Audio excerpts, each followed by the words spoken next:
you. I just want to also thank you folks for being in here. This is the last time I'm actually doing this presentation. I'm kind of morphed it into something else, so feel honored. You're a part of it, so enjoy. Yeah. Thank you.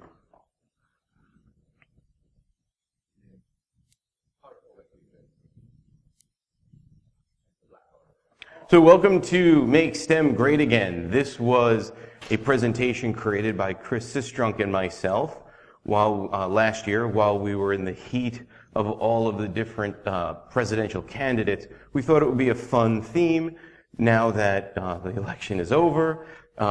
This will be the last time I'm ever delivering this presentation. So here's a quick intro slide. If you don't know me, my name's Dave Schwartzberg. I also go by Heel with Hands, or Heel for short. Goes back to my childhood, that name. We'll have that conversation later if you want to know a little bit more about its derivation.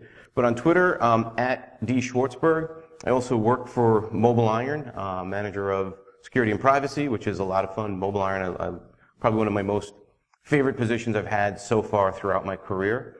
I'm also one of the founders and the president of Hack for Kids, which, if you haven't heard about Hack for Kids, it is an organization dedicated to helping youths understand cybersecurity, best practices, as well as introducing them to IT and security, and make sure that they're safe and kind of help fill some of that gap that we have in employment. I don't know if you guys know who Chris Sistrunk is. He's a big ICS SCADA guy. He and I, chatting in a chat group, kind of came up with this idea, and he's a consultant over at FireEye. And he's out of Jackson, Mississippi, where he's the organizer for B-Sides Jackson. So we felt that being like election-oriented kind of talk, we should have a platform to speak on. So my platform is that no child's email is left behind. Give them their own server. Why not? They'll work for somebody else. And for Chris, he said, and it's supposed to be in his best Trump voice, or actually Bill Clinton voice, we're going to build them a firewall, and IT's going to pay for it. Make SCADA great again. So that's pretty much fun intro. A little bit more detail on my background, because I'm here by myself. I don't have Chris with me, unfortunately. But I mentioned a few other things. But some of the other things that I do is I'm a first level league coach, so I'm also very active. We have like weekly meetings. We're taking a break now before the new season begins. But once it begins, they're going to be meeting regularly. I'm also active in scouting. So I know I had this conversation with somebody a little bit earlier, so I apologize for the redundancy. But as an assistant scoutmaster, I'm also a merit badge counselor in 4 technical disciplines within the merit badge, but also chess and public speaking. I'm also den leader and an assistant cub master, wood badge trained. If you don't know what that is, it's the highest level of adult leadership training that the Boy Scouts of America has to offer. So I just completed that this year. I am a camp director for Cub Scouts, which is a fun way for them to get enrichment in different activities, but we have about 160 to 170 scouts that participate for 3 days, and then on the last day we have about 500 people as a family picnic. I'm active in the STEM steering committees within our council, and again, if you want to reach me in addition to Twitter, I'm available on Facebook and LinkedIn. So the next part here is a chant, so I'm going to need all of you to participate in your deepest and loudest voices so it sounds like the room is filled. USB, USB, USB. Thank you. So who's never heard of STEM? Exactly. Everybody nowadays has heard of STEM, science, technology, engineering, and math, but most people really kind of don't know where it's come from or how did it suddenly become so popular. It's a little bit of background information on that. So in 1997, the National Science Foundation wanted to begin providing funding to educators and education institutions to educate their educators more in the areas of science, technology, engineering, and math, or I will just say STEM going forward. And that was kind of where it springboarded. It was teach the educators and then they'll teach downward. And this was not just at like the high school level, it was also at the college level all the way down to middle school eventually. But in 2010, somebody said, yeah, STEM is nice, but something's missing. Art. So, instead of calling it STEM, let's call it STEAM. And it's actually a term that's used somewhat nowadays, and there's a website, STEAM-not-STEM. so you can get some information. And if you believe that art is an important discipline that we should be spending money on to educate the kids, then you're somebody in this camp. But if not, then, there's nothing wrong with art, but for example, what I do with kids is more STEM focused. And then in 2014, somebody named Rob Furman wrote an article for the Huffington Post, and he titled it, "STEM Needs to be Updated to STREAM," which I think maybe the alternative title should have been STEAM Needs to be Updated to STREAM. But that includes reading. So now it's being implied that we're falling behind globally in reading as well as art and science, technology, engineering, and math. So kind of really like the initiative is to catch up. So here's some other kind of points that people were making. There's the link to the article if you want to read it yourself. It's old news, but some people still have not heard of it. So in addition to what the NSF is doing, Barack Obama back in the early 2010 said, we need to do more of STEM type of activities. We need to fund it more. So he made $250 million available for training. Now, it might seem like, well, wait, didn't this get started in 1997? Why is it like 13 years later, the current president's like adding money to this program?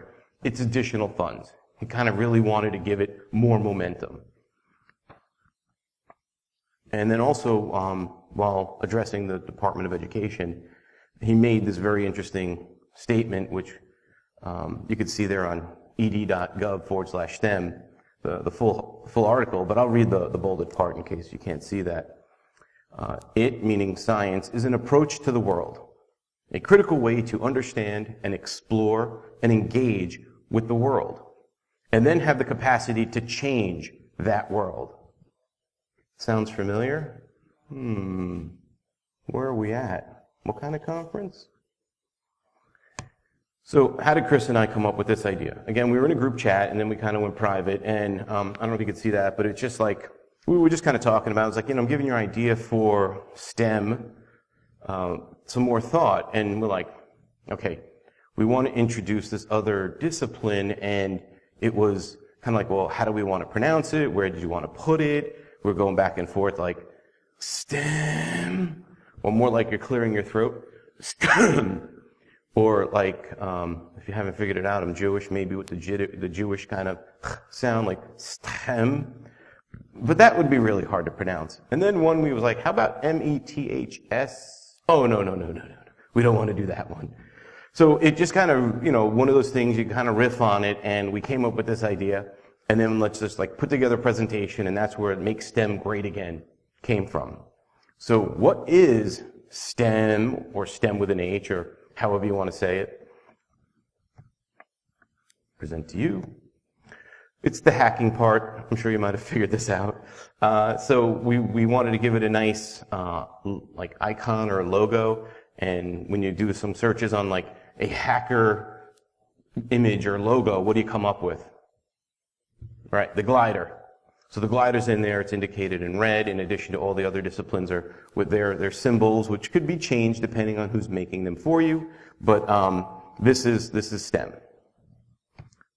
Why do we need this? Why do we want to do this? Well, there's a lot of reasons. Hacking seems to be like one of like the new cool things to do again for people. Kids want to call themselves a hacker because it sounds cool, makes them look smart, makes them look really knowledgeable about computers. In fact, hacking does not necessarily only include computers. And then we're going to cover some case studies, and then we're going to talk about the challenges, because there are some. So who in this room began as like a computer hobbyist? You can just raise your hand. Who's like still is a computer hobbyist? I know I am. No? You guys kind of just woke up one day and became a computer professional or InfoSec?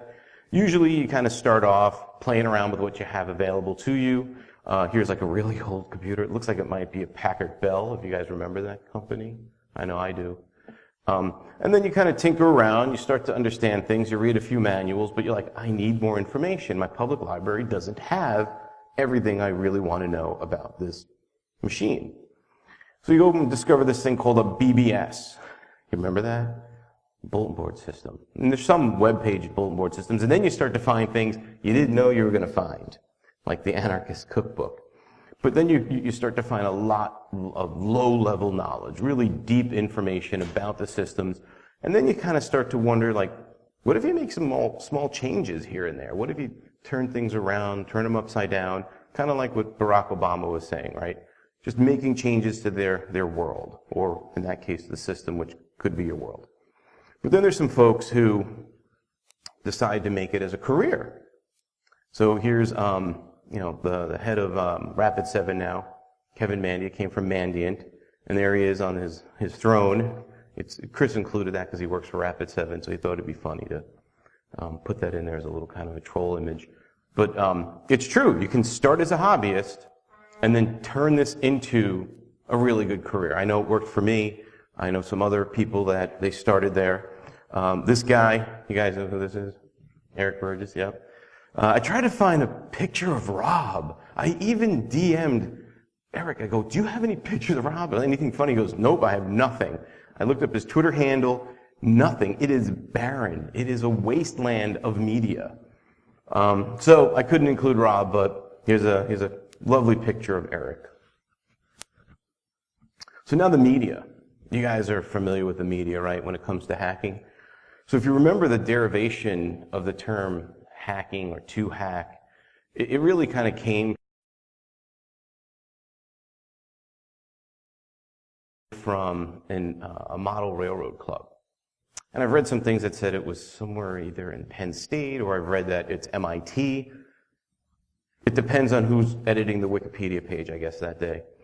But the fact of the matter is, it was something where a group of enthusiasts wanted to take what they had, what they bought from the store, and make it better.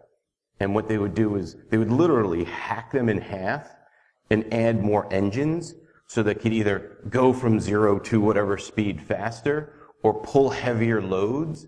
And that's really where the term hacking came from, because that's what they were doing. And it was pretty repetitious, because they'd have to keep doing it over and over again. Once you destroyed one train, you'd have to go get another one to make it work. So, and that's really what it meant. It was like a beautiful, pure term that just meant things like not accepting things as they're given to you and wanting to make it better, innovation. And then these guys came along. I don't know if you can read that, but the media took the term, as you know, and made it mean something like cyber criminal. And there was this really long period, and still today, it's true. When you say hacker, right away you're like, ooh, you're a criminal, you're a crook. So I guess everybody here is a crook, and we should all be incarcerated because we like to make things better. We don't accept things as they are, and if we find a vulnerability and we responsibly disclose that vulnerability, we expect the manufacturer to fix it. IoT. So here, if you can't read the title, it says, hackers can turn your home computer into a bomb and blow your family to smithereens. Who's ever done that? Iron Geek? Have you ever done that? Maybe you've tried? Okay.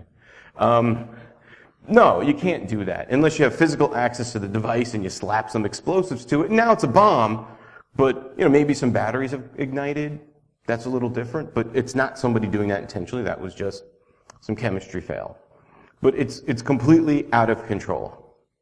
And then this is another one that Chris found. These people were hacking a dam, and the title was "Damn Hackers," which was kind of cute. So yeah, this is a real problem, right? With ICS and SCADA networks that are under attack, whether by nation-state threat actors, curious people, or whoever has the motivation or has been paid to do it.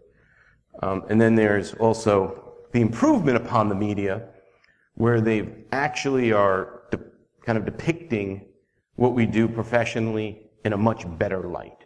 I don't know if you guys are watching Mr. Robot. If you're not, I highly recommend it. The story's pretty good, and it's very enjoyable, but when you go in there and you see them in command line, running Metasploit, doing social engineering attack, being hacktivists, it's very real world. It feels very familiar. Or attacking a phone. I mean, they do cut things down a little bit because you're watching a 1-hour show, and if you're going to take 15 minutes to replace the ROM or the firmware on an Android device, you don't want to watch somebody sit there for 15 minutes with a progress bar. That doesn't work on television. So they do speed things up a little bit for the sake of the story, but definitely an improvement compared to other movies like The Net, or something where it just makes things just seem so ridiculous. I mean, the movie Hackers, great, it's inspirational, but it's a farce. Mr. Robot's very good. Some other things in the media as well. Looking at CSO Online, they're saying that 0% cybersecurity unemployment, there's 1 million jobs that are unfilled. So 0% unemployment, I think, is a bit of a stretch, because I do know some people looking for work in our industry. Some of them are here today, and I know some of them are very, very skilled and knowledgeable. Bit of a stretch, but for us to try to understand 1 million vacant jobs in our industry, I don't think we can actually comprehend it. You could say you can, but to think about how many people that is, and what the data that's missing there, at least from when I saw this, is that just the U.S. or is that global? Global, I can okay, that makes sense. But it might mean in the U.S. And then, I don't know if you guys heard of Swag, Speak with a Geek. They were at B-Sides Las Vegas last year interviewing people saying, hey, how are we going to solve this problem? We've got 1 million vacant positions showing up, and they were saying it was like 2020. What are we going to start doing now? And some of the respondents, and it's a good video, there's the bit.ly for it, some of them were just like, I don't know. That's a pretty fair answer, because that's a tough problem to solve. How do you train people to be proficient enough that quickly? They might be okay at that point, especially coming out of school. Maybe there's some programs going on in their school, like CCDC, Cyber Patriot, Gen Cyber, where they're getting training when they're younger, but are they really ready? Other people said some things that seemed a bit fantastic and comical. And one other person took it from a different point of view, where it's more of, who's that guy? Of a long game, where it's if you start to educate at a younger age, we might not solve the problem by 2020, but we might solve the bigger problem going forward. And it might be 2025, maybe it's 2030, but we have to start sometime. We can't wait. Sometimes I want to do things and it just doesn't seem like it's the best time. You know when's the best time? Now. Don't wait. Don't put it off. Take the vacation. Take the online training. Update the resume. Whatever you've been wanting to do, get a new job. Now is always the best time. Also in education, if any of you folks have had a lot of interaction with young kids, even the teenagers, because as you get older, your brain changes. But especially the younger kids, they tend to be like natural hackers. It's kind of like in the human DNA to want to do these things. Even some of the most quietest and shy, maybe they're not outwardly expressing how they feel, but inside they're processing it. So it's the question of why. The 2-year-old, I have 3 kids, they're 7, 9, and 5, and I remember all of them about 2 or 3 years old. It was, why? Because they want to understand the world around them and the universe. And we're trying to do that as adults, so I don't blame them. But it's actually very, incessant, or insistent, or either one of those words might work. Just that they don't quit. It just drives you batty. But you don't want to, stifle that. You kind of want to be encouraging. So you push it down and you just help them along and understand the world. The other interesting one is their interaction with authority. They typically, especially if you're a parent, they don't always take you for what your current request or orders or suggestions might be. One of them, I remember, one of my kids, he, it was sorry, it just kind of mental block there. But he was asking about being able to do something. Don't remember exactly what it was. It doesn't matter. And then just saying, okay, well, maybe we'll do this later. No, I want to do it now. Or they just don't really take these things at face value when you give it to them. They really want to understand it, and they're going to question you or call you out on it. Or if you've ever worked in any kind of youth program, especially like younger kids, they're always going to be pushing your boundaries. And then persistence I've mentioned already. And they're very, very good innovators. You could just watch them sit there with whatever it might be, Lincoln Logs, or Magnet Tiles these days, or Legos, or whatever. They're going to sit there and take that toy and want to change it. Like, some kids have changed, like, Nerf guns and made them into, like, a rapid-fire Nerf gun. They just literally take them apart, they add things to it, put it back together, and it's better than what you can buy in the store. Cool stuff. Or social engineering. We talk about doing some social engineering. Hey, when I checked into the hotel, I got a free upgrade. I social engineered that person at the front desk. I say, no. Oh, that's louder than I thought. Big X on that one. You might have convinced them, and they probably would have done it, but that's not like the core of what social engineering is. My kids kind of do it a little bit. One example, hey, I want to go ride my bike with my friend around the park. Okay, did you ask your mom? No, go ask your mom. Comes back. Can I go ride my bike around the park? Did you ask your mom? Yeah, she said to ask you. Okay. Blah, blah, blah. They go or they don't go. Some other time in the future, same question, or, hey, I want to play video games. All right, did you ask your mom? Yeah, I asked her already, and she said to ask you. All right, well, you got like 30 minutes. We got to go do something. Meanwhile, they never asked her. Why are they playing video games? Well, they said it was up to me. No, I didn't.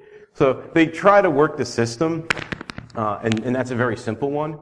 My older son, during a CTF in Milwaukee, he actually upped his game a bit. So this one I hope you enjoy. I love it. Whenever he's done these CTFs at Hack for Kids, he's always coming up to me and asking me questions like, hey, I'm looking at this, and is that like an MD5 hash? Or is that just regular hex that I need to convert? I'm like, I don't know. Did you try it? I don't give him any clues whatsoever.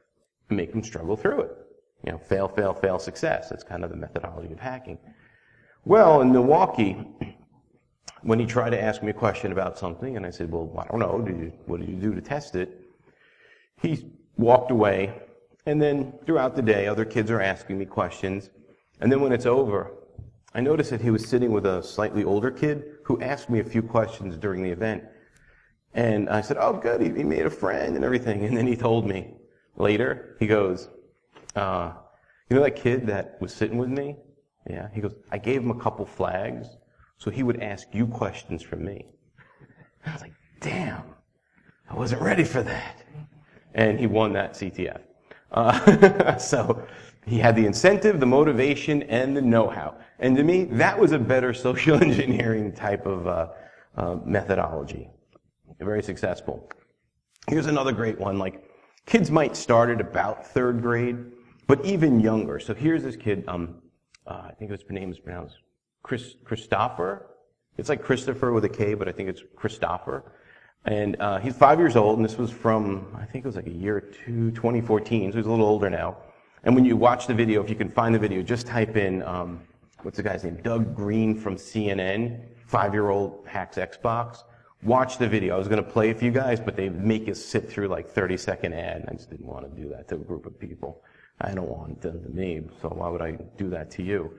So when you watch this video, it's about a minute or so. It's adorable. The dad works in information security. His son likes to play with the Xbox along with dad, and dad wasn't around, and he wanted to get into the Xbox. So what does he start doing? He starts spamming the controller. He was actually fuzzing the Xbox login prompt. And he noticed when he keeps hitting Y, which is the space bar, and kind of populate it and then hit enter, it was a buffer overflow, and he got in and was able to play things like Call of Duty and some other, like teen and mature rated games. And what's really, really cool, I just got chills, really cool, Microsoft gave him security researcher creds for finding the vuln. So when you look at the patch, his name is in there. And the kid's like, I'm going to be famous. Very cute. I have another one for you. This one's a little more closer to home. 1492. Okay. And 1492. Is it okay to share your password with people? Yeah. I'm sorry, what'd you say? Yeah. Yeah. It's okay to share your password with people. You guys have users like that? I do too at home. So that was little Benny the Destroyer a couple years ago. Even to this day, he could read a little better, but he didn't speak a lot. But every time he typed in the passcode to unlock his tablet, he always said it out loud. It took a year to get him to stop, and then even change it. And now it's really cool, is he won't even tell my wife the passcode, because it's a secret. So just the two of us have it.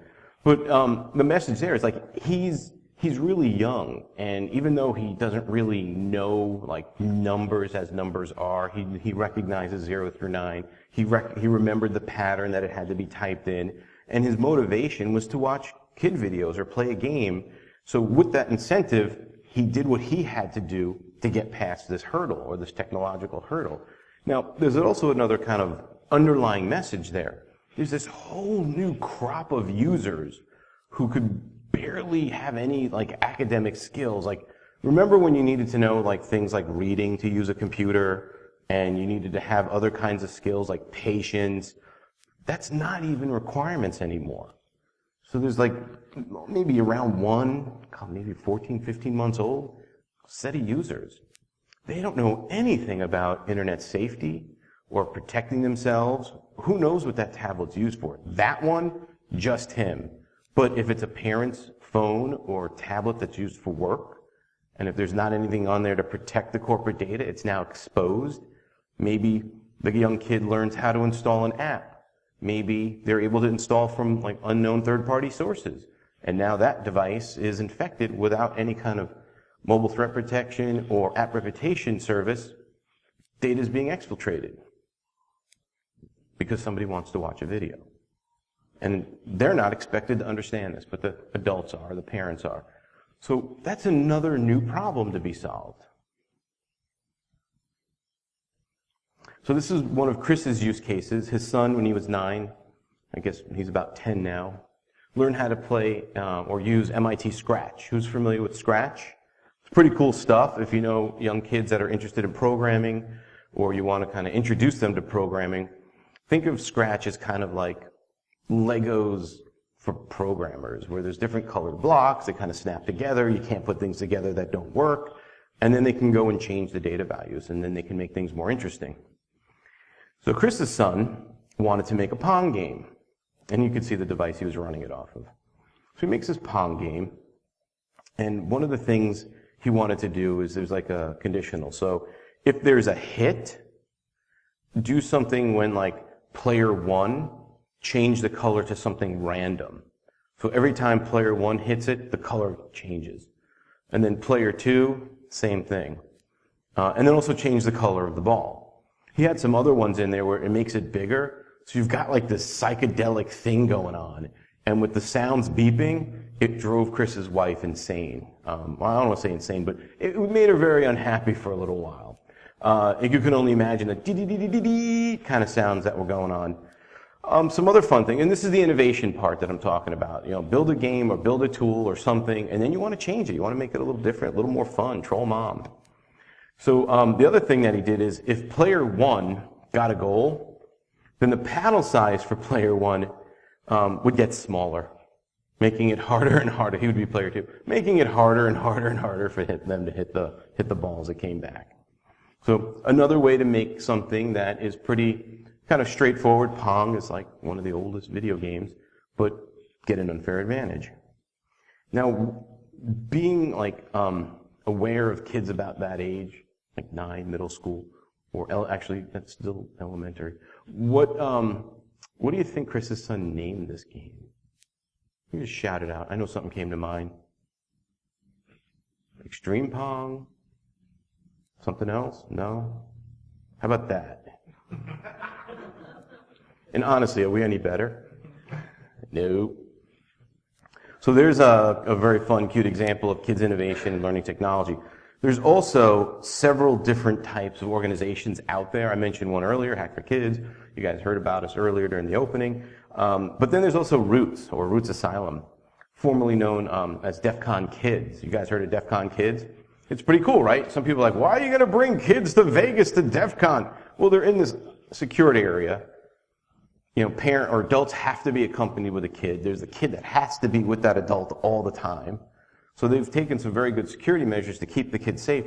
But it's an open activity. There's talks going on. I volunteered there last year, helped out with soldering. Very cool stuff. And part of what Roots does was the inspiration for Hack for Kids. There's other things like Cyber Boot Camp, Gen Cyber. Have you guys heard of this?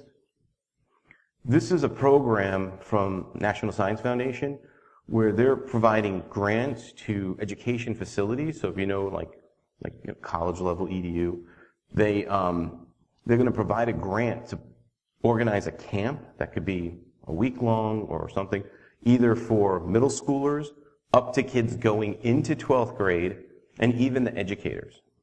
So this is a great use of funding to promote specifically cybersecurity, not even STEM. It's just we have that gap of 1 million people that need to fill these jobs either today or in a few years. So this is one of the initiatives they've taken to solve that problem. There's also Kids Hack Day, First Lego League. I mentioned earlier, I'm a Lego League coach, which is great. It's a fun program, just specifically with robotics and programming and project management and stuff. Interrupt, you guys heard of Interrupt? That one I think is near Chris in Mississippi. And then Cyber Patriot, middle schooler, high schooler program. Very cool. I know some people that are Cyber Patriot coaches, and hats off to them for getting it started. I did not have success the first time I've tried. That doesn't mean I'm going to give up. I focused on FLL for a while and some other things. But if you are thinking about being a coach for Cyber Patriot, my advice that I give to you, which came from another coach, is rather than approaching the school directly, talk to the parents. Find out parents who are interested in, maybe have some kind of meeting in the library. Find out who's interested, fill out a petition, get their contact information, present it to the leaders of the school district and say, this is an interest in your area. I'd like to be a coach and help you keep costs down as well as not have to tax or add additional pressure to your current educators. I'm here to help and train them. You know, that's what you want to do. Otherwise, it might be a bit more difficult to kind of get that program started in your area. So you heard of Hack for Kids. I have a couple stories for you. They're very, well, I'll let you decide. So there's Bob, and we met Bob at Circle City Con in Indianapolis. We had an area, kind of like what we're going to have tomorrow here at NolaCon, but Bob, his dad came in, dropped him off, so his dad could go to talks and trainings. I think it was a training specifically in this case. And that's fine, because we had the room pretty much penned off, like the kids can't leave without their parent. So Bob was there, and I'm like, well, we got this and this and this. What do you want? He was like, I don't know, crypto corner, what is that? And we're teaching the kids about hashing, encoding, and encryption. So Bob goes there, and he's never done any of this stuff before. So, the CTF started, and when you're active or participating in the CTF, there's a lot of encoding. There's a lot of easy encryption, right? So this is something that we added to our program in order to educate these kids, because it's very important. So Bob sat down with one of our admins and starting to learn about how to decode binary manually and hexadecimal manually and base 64 manually and so on and so forth. We had about 9 challenges, and he was determined to get through all of them. He could care less about anything else that was going on. Even when we took a break for lunch and we came back, he was standing in front of our door. We locked it, of course, waiting. It was like, how long did you wait? He's like, I don't know, 20 minutes or so. The kid was so passionate about math and how it relates to computers that he just stood there and waited for us. So obviously, apologize if it felt bad, but he went right in there and kept going to work on number crunching. So he enjoyed it, and had like, oh, this was great. I never knew I love this kind of stuff. Awesome. So he emailed his dad. I had his dad's email because he emailed me before the event asking me some questions, and I said, hey, Bob's dad, by the way, that's not his real name. Bob's dad, what did Bob tell you about his experience? Oh, typically, hey, what'd you learn? Nothing. Did you have fun? Yeah, it was fun.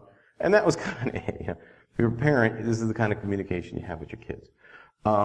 Well, went to typing. Big email to Bob's dad, letting him know how much he impressed us. your son is very much interested in this type of mathematics. You really want to explore this with him, so on and so forth. And of course, Bob's dad replied, I had no idea this was a passion of his. So kind of one of the real nice things in this story is that not only did Bob realize something about himself he didn't know he had an interest in, which is something that's important for our industry, but his own parent didn't know. And who knows their kids better than their parents? Probably their best friend. But now his parent can explore that and nurture that and go forward and give him like the learning opportunities that he needs. So he was thrilled to hear that we gave him that kind of feedback and experience. And then there's Alice. So met Alice at, and by the way, Bob went from the Circle City Con Hack for Kids, and then he wanted to go to the one in Chicago, which was a few weeks later, and it was, of course, his dad was like, are you going to have new challenges? Like, yep, we're going to make some just for him. So we did things like Orbesh and Braille and other stuff. So we didn't want him to show up and go, did this already. No, he went there and he was engaged. So on to Alice. Met Alice in Detroit a couple of years ago in 2015. She was 12 years old. So Alice's story begins with her when she's born into a family of parents with some chemical addictions. One, if I remember correctly, was an alcoholic. The other one was an addict, drug addict. I don't know which is which, but it doesn't matter. But Alice's foster mother was telling me about her. And they adopted her, I think she was about 9 or so. And she maybe a little younger. And she was somebody, so when you think of like somebody being born into a family with parents that have these kinds of addictions, they tend to be like more inwardly focused as well as like their next fix. So they don't tend to take the best care of their kids. So Alice didn't have things like that other kids get to take advantage of, like 3 meals a day, clothes that fit properly, shoes that weren't crushing her feet, and going to school regularly. So she didn't have all those things. So when she went into this new family of people who were into technology, like us, they wanted to expose her to it, but they knew they had to wait. And about the age of 12, she was starting to show some interest. So they said, okay, we're going to go to B-Sides Detroit, where they're doing this Hack for Kids thing. We don't know what it is, but it sounds like it might be fun. And she goes there, and she's a nice girl, a little timid and everything, but just kind of let them go and do their thing. Well, one of the areas that we had that year was a SumoBot table. So we had some local people come in with their tech, and they teach the kids more about the building part and a little bit of the programming. So she participated in the SumoBot competition. She was the second kid to go. Well, she beat the first kid with her robot and design, and then there was 10 more after her. She beat them all, which was pretty astounding considering she's never done this before. This was something very new to her. And one of the prizes that we had was a $25 gift card for whoever took the SumoBot competition first place. Well, imagine, again, understanding Alice's background, now having $25 of kind of free spending money. That's a big deal. So she was thrilled, like in tears.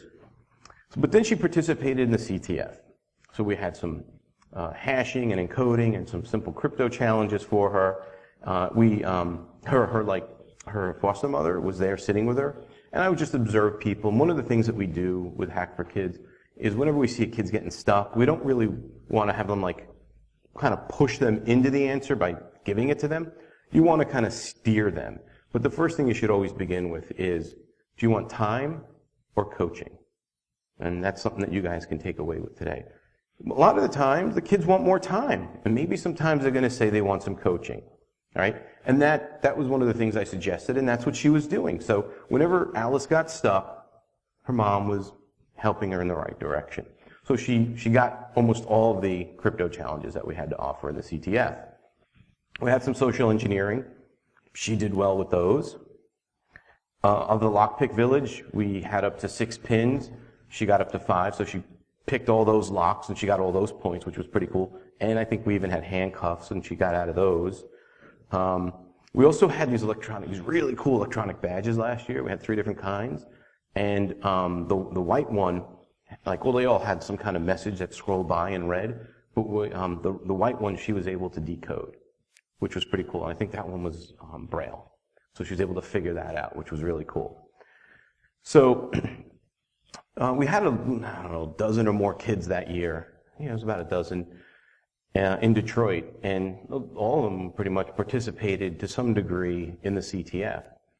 But Alice's interest in technology and overcoming her fear and the complexity and I don't know how to do this, she didn't give up. She was very persistent, which goes back to what I was saying before about how kids are great hackers. They're very persistent. So not only did she win the SumoBot contest, she tied for first place in the CTF, which, again, is outstanding. And one of the prizes that we had was a Kana kit. So, and a Minecraft server, a virtual Minecraft server. So she gets to choose first, ladies first, and she picked the Kana kit, which was actually cool because now she has her own little computer, which was great. So it was a great day for her, but again, going back to these stories, like these kids are having revelations about themselves as well as their parents are. And that's very valuable to continue to foster the new crop of future hackers. You know, just because you can do something doesn't mean you should do it in the wrong way. You know, you can use the Spider-Man quote, great power comes great responsibility. I think that's a little overused. I hear it a lot, but it's still the same idea. We need to engage students more. We need to engage them as mentors. And then as we see them mature, they need to learn how to become mentors.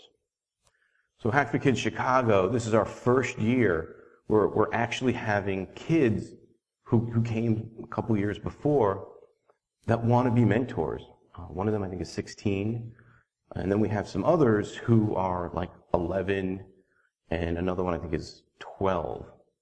They want to be mentors. So we have 4 child mentors this year, which to me is like, win, because that little baby. Because now the kids they're kind of getting to the point where we've been wanting them to be from the beginning, but we had to be patient and persistent, and they want to teach each other. If you've ever done anything where you're having kids learn, we can lecture to them, and they'll listen most of the time, but when it's another kid teaching them, they make a bigger impact. It resounds better with them. So that's great.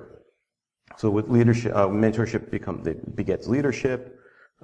Never quitting is important. Different kinds of things, like we could talk about the activity stations. I want to move on to some other stuff, but we offer a wide range of things, anything from programming to hardware hacking to crypto and the whatnot. CTFs, we know there's one that started here at NolaCon, but you could do these too, or if you know some kids that want to do CTF, like my kids, well, I should say at least my older son loves doing CTFs. And he's always looking for more, so I forgot the actual month. It was sometime last year or early this year.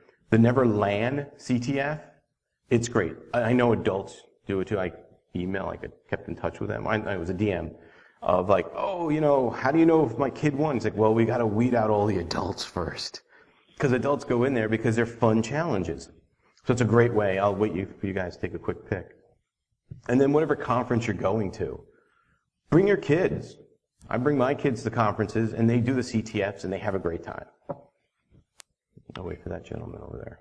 You're good. Some other things that we've done, which was a little controversial from some people's standpoint, is we put together a DEF CON scholarship. So it was really aimed at juniors and seniors in high school. We had some pretty good response of really high quality graduating seniors.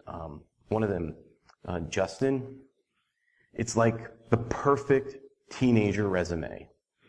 He's based in Missouri, which I don't know if that's the beginning is the best perfect part, but it could be anywhere. But just so you know, he's based in Missouri, and he was on the Cyber Patriot team for 3 years in a row. So the first year, you're getting your sea legs. The second year, you're getting better and you're getting proficient. But this year, or should I say last year, he was the team captain. The second year, his team got first in state. Last year, his team got first in nationals. So if you look at any of the promotional video, he's in there. And I didn't know. We just put out this blind application, and he replied, and it's great. He's also an Eagle Scout. He's a member of his band. And when I contacted his mom and said, okay, I received an application from your son, he was selected by the review committee, I need to ask you some questions.